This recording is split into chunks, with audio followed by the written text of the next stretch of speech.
The small cabin stood at the edge of the woods, as if it had always been there. I'd rented it for the weekend, hoping to get away from everything: work, noise, and the constant pull of the internet.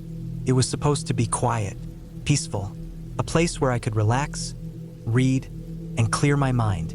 But the second I stepped inside, there was something about the place that made me feel uneasy.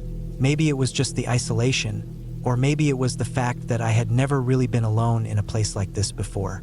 Either way, I couldn't shake the feeling that something was off. The first night was uneventful. I cooked a simple dinner, read a bit by the fire, and went to bed early. The bed was old, the kind with a thick quilt and a creaky frame, the kind you might find in a cabin from another time. But the silence of the night, the absence of sound except for the occasional crack of wood settling, made it harder to sleep. Still, I managed to drift off, lulled by the quiet. The next day was more of the same: more reading, more walking around outside, and a lot of time spent staring out into the woods. The cabin was small but comfortable. There was a fireplace, a small kitchen, and a loft where I was sleeping. It was as rustic as they come, with wood beams on the ceiling and mismatched furniture. But it had a certain charm. By the end of the day, I felt a little more at ease, or so I thought. The woods surrounding the cabin were thick, the trees so dense that you couldn't see much beyond a few yards into the forest. A small creek ran not far from the cabin, its sound faint but calming. It was easy to convince myself that I had made the right choice, coming out here. That evening, however, everything began to change.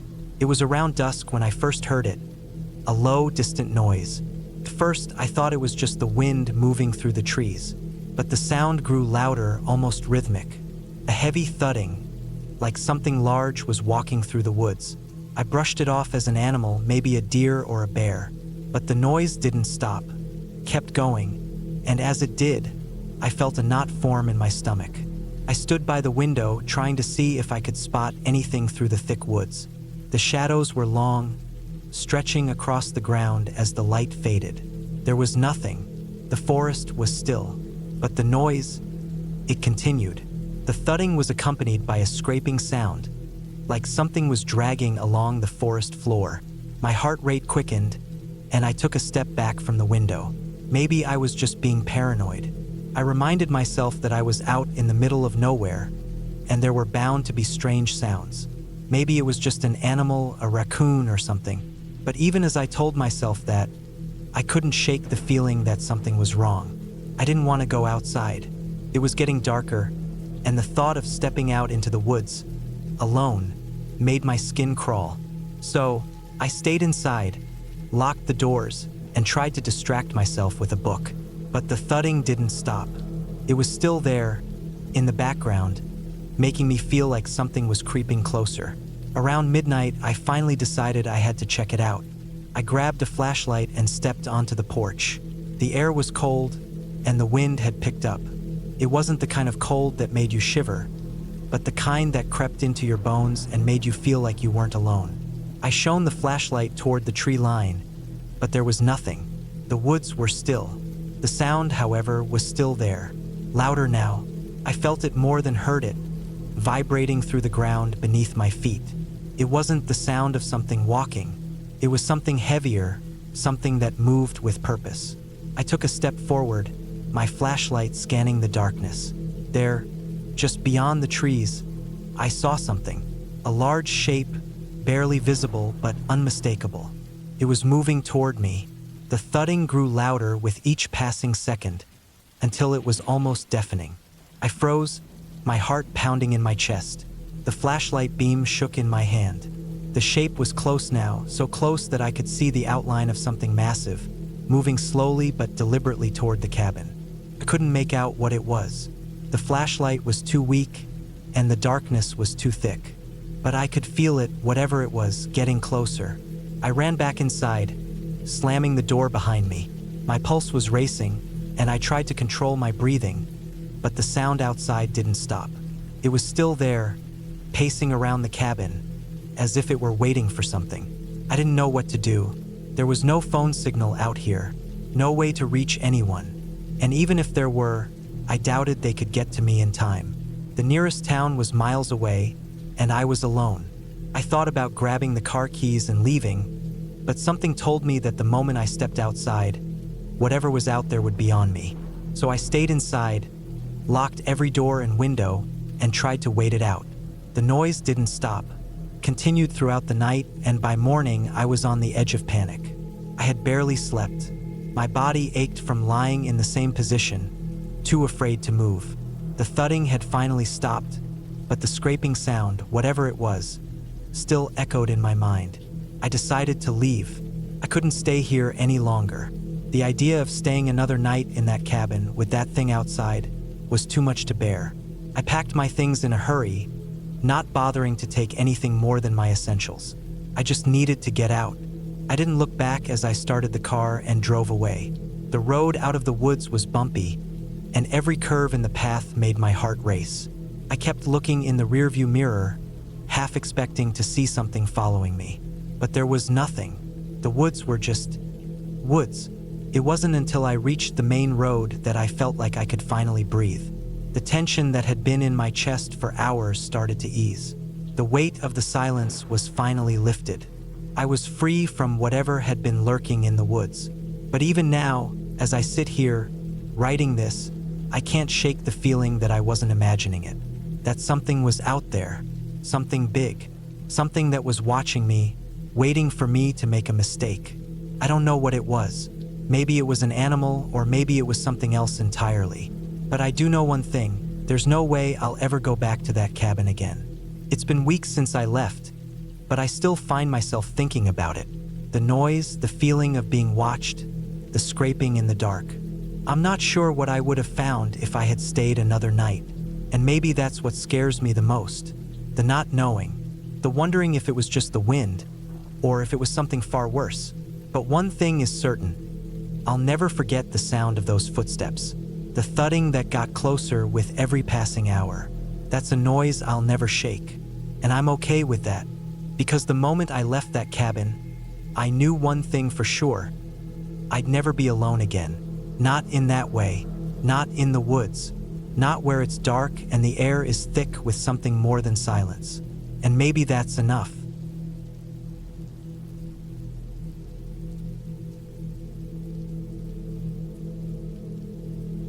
I hadn't planned on being out here alone. In fact, it wasn't supposed to be like this.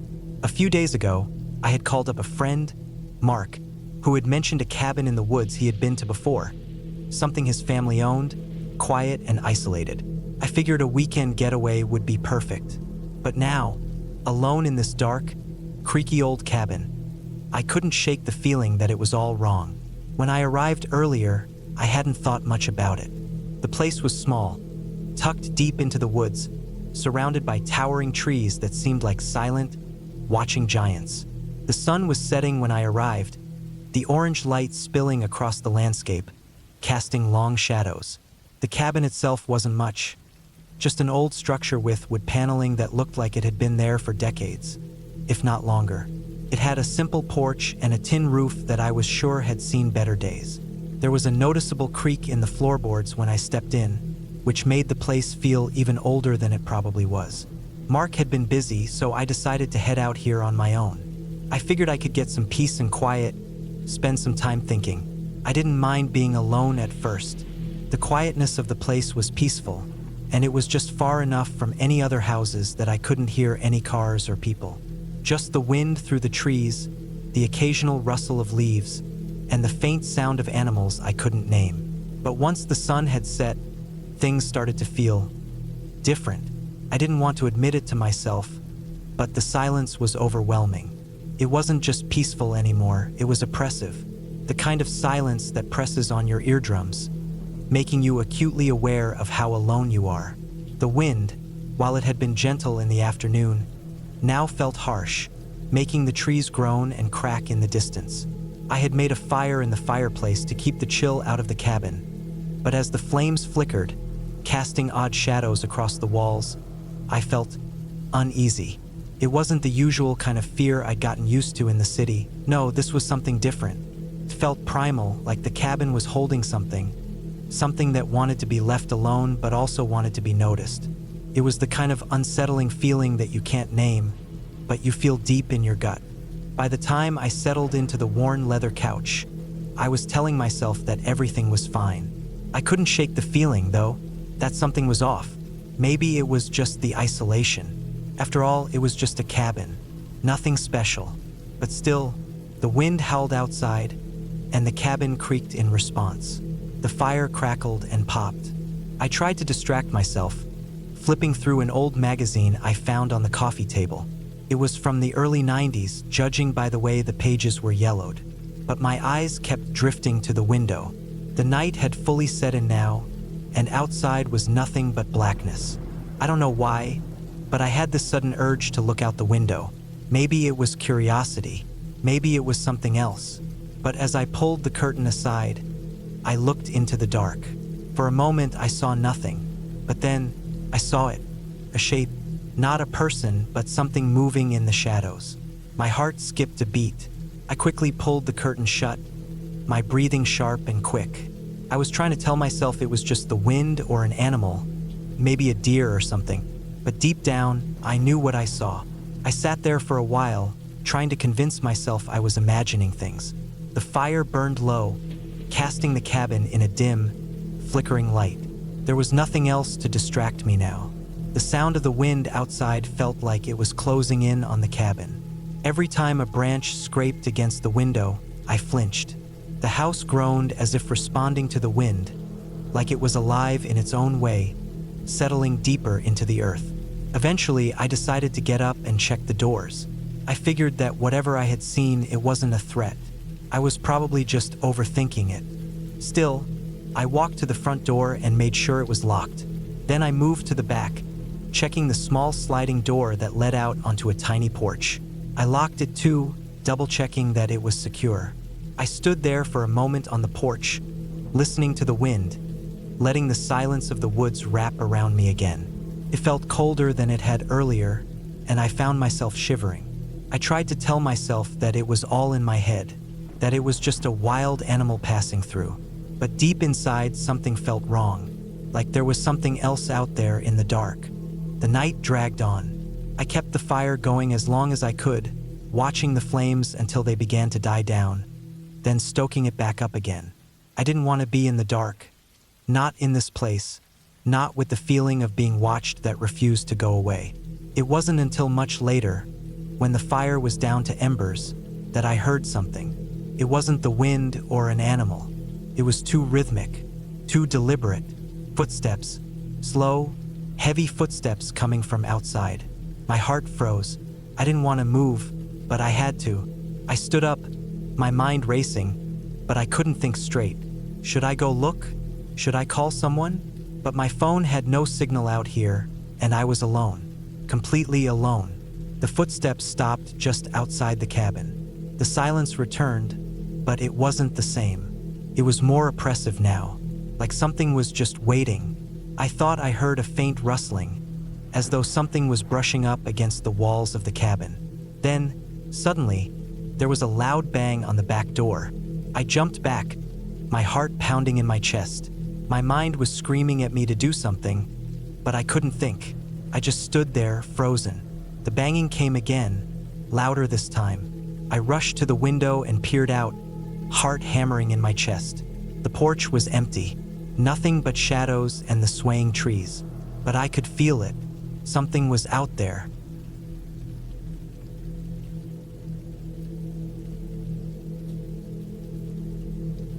I had never been one for the great outdoors. I didn't understand why people enjoyed being away from everything. No shops, no bars, no bustling streets. Just endless trees and the endless silence that only nature could provide. But when I was given the chance to get away from work for a weekend, I figured it could be a good way to clear my head. So, I rented a cabin in the woods, about 2 hours outside of town. The place was old, sure, but it looked cozy enough in the pictures. It was far from any civilization, just a long stretch of winding roads and then nothing but trees for miles. No neighbors, no noise, just the quiet, empty forest. I arrived late in the afternoon, the sun already beginning to sink behind the horizon. The cabin was tucked back behind a thick cluster of trees, hidden away from any road or trail. It had an old stone chimney that made it look like something out of an old magazine ad for rustic living. Despite my usual aversion to solitude, I felt a strange sense of peace as I unloaded my bags from the car. The first thing I did was explore the inside. The wooden floors creaked beneath my feet, and the air smelled faintly of old pine and dust. The place was dimly lit, with only a few lamps to give the place a faint glow. The kitchen was small but functional, with a few pots hanging from the walls and an old stove that looked like it could use some TLC. The living room was simple, with a few mismatched chairs and a fireplace that looked as if it hadn't been used in years. Still, there was something comforting about the simplicity of it all. No distractions, no unnecessary clutter. I dropped my things on the couch and took a seat by the window. Outside, the woods stretched on endlessly.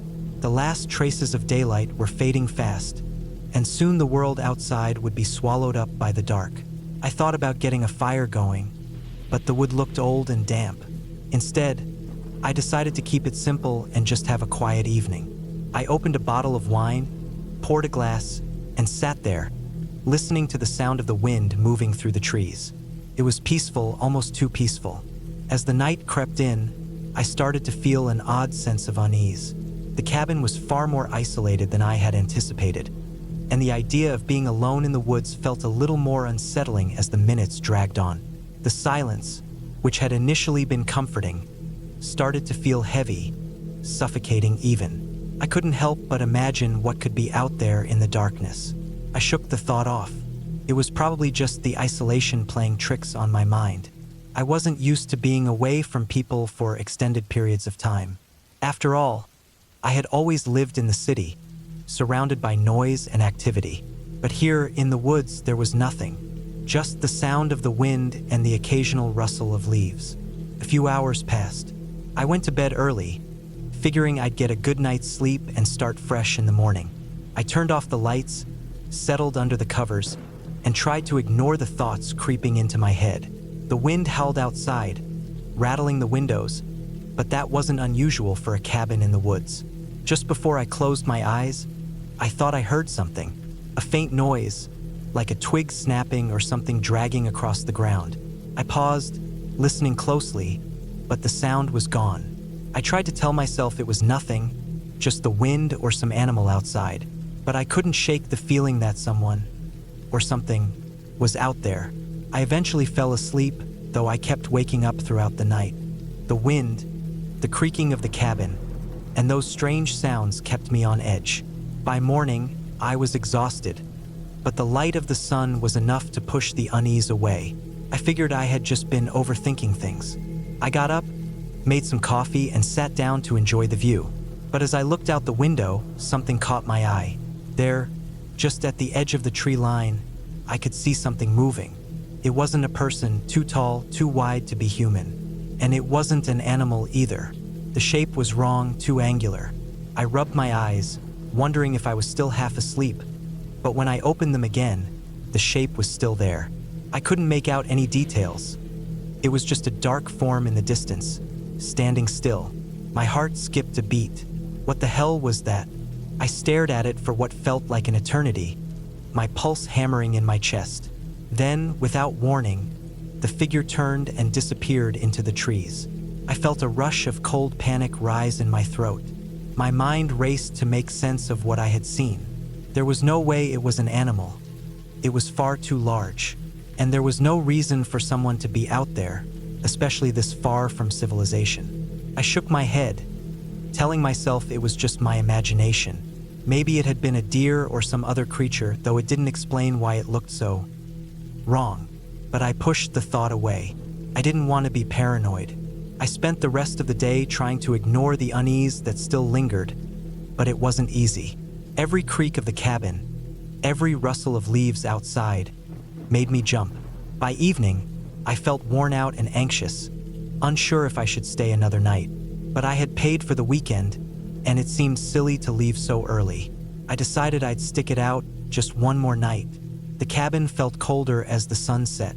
The wind had picked up again, howling louder than before. I lit a fire in the fireplace, hoping the warmth would bring some comfort. but even the crackling of the flames couldn't seem to shake the feeling that something was wrong. I could almost feel eyes on me, watching from the darkness outside. I kept telling myself it was all in my head, but the fear was hard to ignore. When the fire finally died down, I decided to go to bed early again. I locked the door, made sure the windows were all shut tight, and crawled under the covers. I had to stop thinking about what I'd seen earlier. I had to, but as I lay there trying to fall asleep, I heard it again. That faint, dragging noise. It was closer this time. I felt my heart race in my chest, my breathing shallow. I held perfectly still, listening intently. There was no mistaking it now. A scraping sound like something or someone was slowly moving along the outside of the cabin. I sat up, the sweat already forming on my brow. The hairs on the back of my neck stood up. I had to do something. I couldn't just sit there and wait for whatever was outside to... whatever it was doing. I grabbed the flashlight by the bed, my hands trembling as I flicked it on. The beam of light sliced through the darkness, but there was nothing outside the window, just the trees swaying in the wind. Still, I couldn't shake the feeling that something was out there, watching. I couldn't stay in the cabin another night. I knew that for sure. I needed to leave. I grabbed my things, packed up quickly, and headed out the door. The car was parked a good distance away, and the thought of walking through the woods in the dark made my stomach churn. But I didn't have a choice. I made my way through the trees, moving quickly, my flashlight bouncing as I hurried along the narrow path. The wind was picking up again, the howling almost deafening, but I kept my focus on the road ahead. I wasn't looking back. Finally, after what felt like an eternity, I reached the car. I threw my bags in the back and jumped into the driver's seat, locking the doors behind me. The engine roared to life, and I didn't waste a second. I pulled out of the dirt driveway and sped down the road, away from the cabin, away from the woods. It wasn't until I was miles away that I finally started to calm down. My heart was still pounding, but I was safe. I had gotten out, and yet, I couldn't shake the feeling that something had been watching me that whole time. Something out there in the trees. Something that didn't belong. I tried to convince myself it was just my imagination, that it was all in my head. But part of me would always wonder, what was it that I had seen? What was out there, just beyond the reach of the flashlight's beam? I would never go back to that cabin.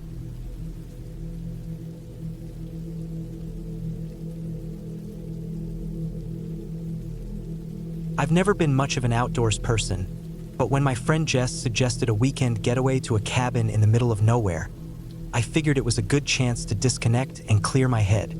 After everything that had happened recently, work stress, relationship issues, the general weight of life, I needed a break, even if that meant isolating myself for a couple of days. Jess had found the cabin through a rental service. It wasn't the type of cabin you'd imagine, with a big porch and a cozy fireplace. It was small, almost like a shed, tucked away in the woods a few miles outside a little town. When I arrived, the place looked exactly as it was described. Weathered, a bit run down, but still standing. The front door creaked when I opened it, and a musty smell hit me immediately. The first few hours felt peaceful, almost like a dream. I unpacked my things, got a fire going in the stove, and settled into a small corner of the cabin with a book. The only sound was the crackle of the fire and the occasional gust of wind shaking the wooden walls. I wasn't really expecting anything else. This was supposed to be a retreat, after all. But the moment the sun began to dip below the horizon, I started to notice things that made me uneasy. It wasn't anything major, not at first. Just small things. A creak from the floorboards that sounded a bit too loud for how still the air was. The faintest scratch on the door frame, like something had been dragged across it. It was the kind of feeling that's hard to explain, but I couldn't shake it. I decided to go to bed early that night, hoping that the sleep would clear my mind. The bed was stiff and uncomfortable, but I lay there, staring at the ceiling, listening to the wind outside. For the first time, I realized how isolated I was. No cars driving by, no lights in the distance, no noise except for nature. The thought should have been comforting, but it wasn't. The silence felt too complete, too unnatural. Somewhere in the dark, just as I was starting to drift off, I heard it. a faint noise. It sounded like something scraping against the outside of the cabin. I froze, listening intently, but after a few seconds, it stopped. I tried to tell myself it was just the wind, but something about it didn't sit right with me. I pulled the blankets tighter around me, trying to push the thought out of my head.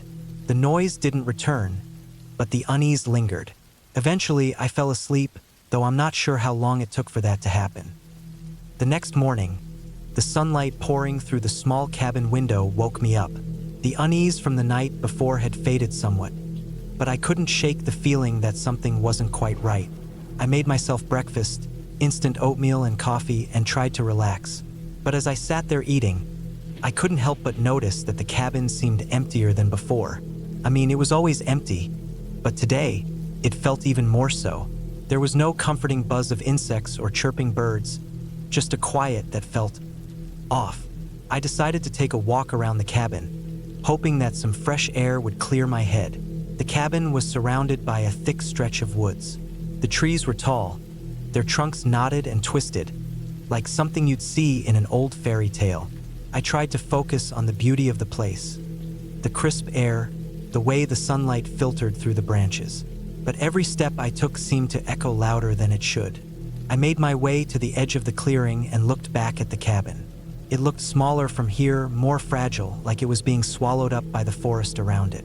The feeling of being watched crept back, but I dismissed it, blaming the isolation. The woods can make anyone feel that way. That's when I noticed something strange. A trail of broken branches and disturbed leaves led off into the trees. At first, I thought it might have been some kind of animal, but the pattern of destruction didn't make sense. It wasn't the random, scattered trail you'd expect from a deer or bear. The branches were snapped in an almost deliberate pattern, and the leaves had been pushed aside, as if someone or something had deliberately moved through the area. I stood there, staring at it for a while. I didn't know what to make of it, but a knot started to form in my stomach. Was I really alone here? That afternoon, I tried to shake off the feeling and enjoy myself. I spent some time reading and tried to relax in front of the fire, but my thoughts kept drifting back to the trail I had seen. Part of me wanted to explore it, to figure out what had caused it, but I was also too unsettled to leave the safety of the cabin. As evening rolled in, the sun began to set. The wind picked up, whistling through the trees, and the temperature dropped quickly. I decided to make some dinner and settle in for the night. The fire in the stove was enough to keep the cabin warm, but something about the cold outside seemed to seep through the walls, making everything feel even more isolated. That night, the noise came back. It wasn't just a scrape this time. It was a soft thudding sound, like something was gently tapping against the cabin. It was rhythmic, methodical. My heart began to race. I was certain now that it wasn't the wind. I got up from the bed, my feet cold against the wooden floor, and moved quietly to the window. I parted the curtain just enough to peek outside, but I saw nothing. The forest was dark and still, nothing moving in the shadows. My mind raced, trying to make sense of it. Maybe it was an animal, I told myself. Maybe a raccoon or a large bird, tapping against the walls. But the more I thought about it, the less that explanation seemed to fit. The tapping didn't sound like an animal. It sounded too deliberate. I stayed by the window for what felt like hours, straining my eyes in the dark. But the longer I watched, the more I felt the weight of the silence. Nothing moved, nothing changed, yet the unease didn't go away. Finally, exhausted, I decided I had to get some sleep. I crawled back into bed, pulling the blankets up tight around me. But even as I lay there, I couldn't relax. The tapping had stopped, but I kept imagining it starting again. Soft, steady, just outside the cabin. The next day, I packed up my things. It was only day 2 of my trip, but I couldn't stand it any longer. Every creak of the cabin, every shift in the wind, made me feel like something was lurking just beyond my vision. The trail in the woods, the strange noises, and the isolation. It had all added up to something I couldn't ignore. I needed to leave. Before I left, I checked one last time outside. The trail was still there, the broken branches leading deeper into the woods. But now something was different. I noticed a faint, almost imperceptible set of prints in the dirt, barefoot, just like the night before. The prints were small, too small to belong to a man. I stepped closer to them, my stomach twisting. Whoever or whatever had been out here had been close. I didn't wait any longer. I packed up my bags, grabbed my keys, and locked the cabin behind me. As I drove away, I kept glancing at the rearview mirror, half expecting to see someone following me. But there was nothing. The road was empty, the woods stretching out on either side, silent. It took hours to get back to civilization, and by the time I did, I felt like a weight had been lifted off me. The cabin was behind me now, and I never planned on going back. It wasn't just the strange noises or the unnerving trail. It was the feeling of being watched, of being alone in a place where nothing felt right. When I got back home, I couldn't stop thinking about it. I searched online for similar experiences, but I found nothing. No reports of strange happenings or missing people in the area. Maybe it had all been my imagination, but I couldn't shake the feeling that I had narrowly avoided something. I don't know what I would have found if I had stayed longer. Maybe it was nothing, but something about that cabin, that place, didn't sit right. It was too quiet, too empty, and too far from everything. The kind of place where you could disappear and no one would notice. I'm not going back to that cabin, and I don't think I'll be staying anywhere that remote again. Sometimes the woods are too quiet, too lonely. Sometimes quiet means something is waiting.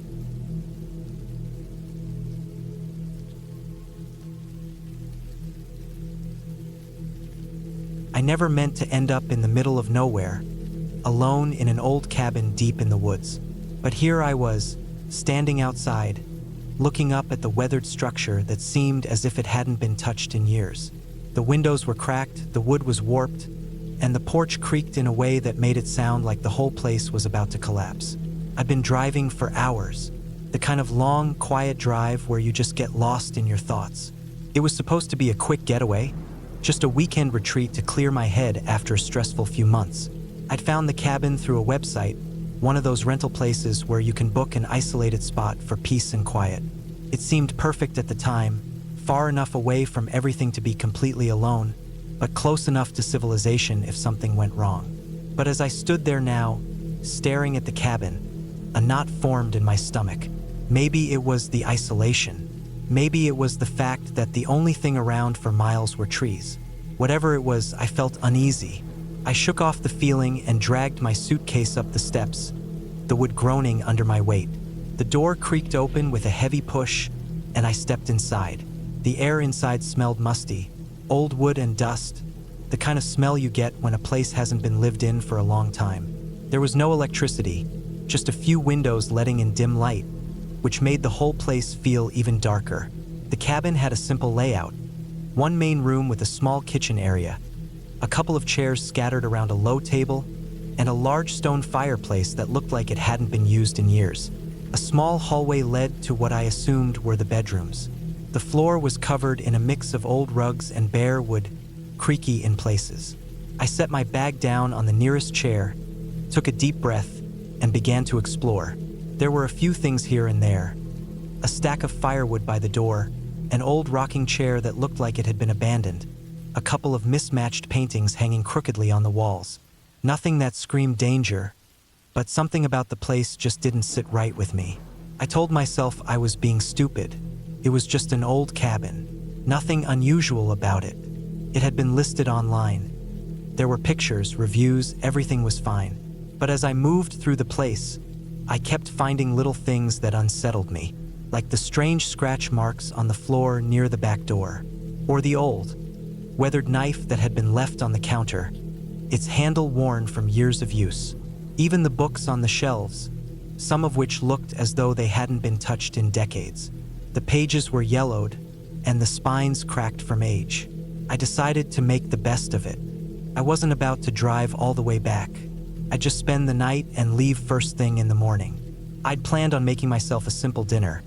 Maybe soup, maybe just a sandwich.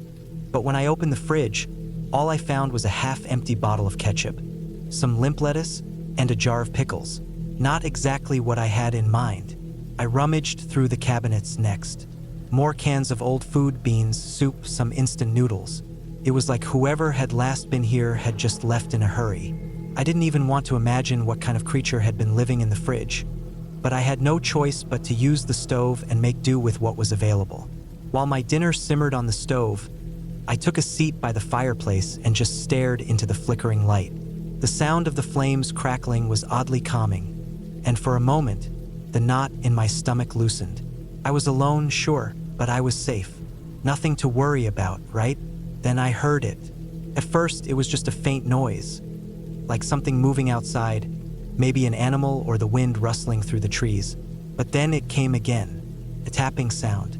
It was soft, rhythmic, almost like someone was knocking gently on the door. I froze.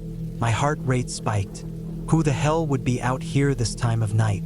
The nearest town was a good hour away, and I hadn't seen a single car the whole way in. I stood up slowly, unsure of what to do. I grabbed a nearby kitchen knife, though I knew deep down that it was probably just a wild animal or something harmless. The knocking came again, louder this time. I moved cautiously toward the door, my hand gripping the knife tightly. I couldn't help but feel a little foolish. There was no way anyone could have gotten here. No one was supposed to be out here. I peeked through the small window beside the door. The light from inside barely illuminated the porch, and I saw nothing. No movement, no shadow, no one standing there. My pulse thudded in my ears, and for a second, I considered just locking the door and staying inside for the night. But the curiosity got the better of me. Maybe it was someone lost, someone who needed help. Maybe it was just an animal. I opened the door slowly, keeping the knife at the ready. Nothing. The porch was empty. I looked out into the dark, the trees casting long shadows under the dim light from the cabin. I squinted, trying to make out anything moving, but there was nothing. I stood there for a few moments, waiting, listening. Then I stepped outside, still holding the knife in front of me, scanning the dark woods. That's when I saw it. A small figure, barely visible in the dark, darting behind a tree. It moved fast, too fast for any animal I'd ever seen. For a split second, I thought I saw something, maybe a person, but they disappeared almost instantly into the shadows. My heart skipped a beat. My breath caught in my throat. I felt a surge of panic rising, but I forced myself to calm down. It had to be a trick of the light. It had to be. But something inside me told me it wasn't. Something told me I wasn't alone here, that something was out there in the woods, watching me. I backed into the cabin, slammed the door shut, and locked it with shaking hands. I didn't sleep that night. I spent the rest of the hours by the fire, listening for any sound, any movement. The wind howled outside, making the trees creak and groan like the cabin itself. Every so often, I thought I heard something, tapping, scratching, just outside the door, but there was nothing. Every time I checked, the porch was empty. The woods were still. By morning, I was exhausted, but I couldn't shake the feeling that I needed to leave. I packed my things quickly, more hurriedly than I'd intended. I grabbed the rest of my food from the cabin, stuffed it into my bag, and pulled the door open. The air outside was cold, the early morning fog still clinging to the ground. I glanced over my shoulder at the cabin one last time. It looked even older in the daylight, more dilapidated, more worn. I didn't want to spend another second there. I got into my car, started the engine, and drove off, not looking back. As I drove down the winding road, I felt a strange sense of relief. The tension in my shoulders eased, and I let out a long breath. Whatever had happened the night before, whatever I had heard or thought I saw, it didn't matter anymore. I was leaving. I was getting out. But as I passed the turnoff that led back to the cabin, I caught a glimpse of something in the rearview mirror. A shadow moving quickly, just at the edge of the trees. I didn't stop. I drove faster, my hands gripping the steering wheel until my knuckles were white. I didn't look back again. By the time I reached the town, the sun was fully up. The sky was clear, and the world seemed calm again. The weird, unsettling feeling that had gripped me all night was slowly fading away, replaced by exhaustion and relief. And though I didn't stop to think about it too much, I couldn't shake the thought that maybe I wasn't meant to go there in the first place. Maybe there was a reason that cabin had been left untouched for so long.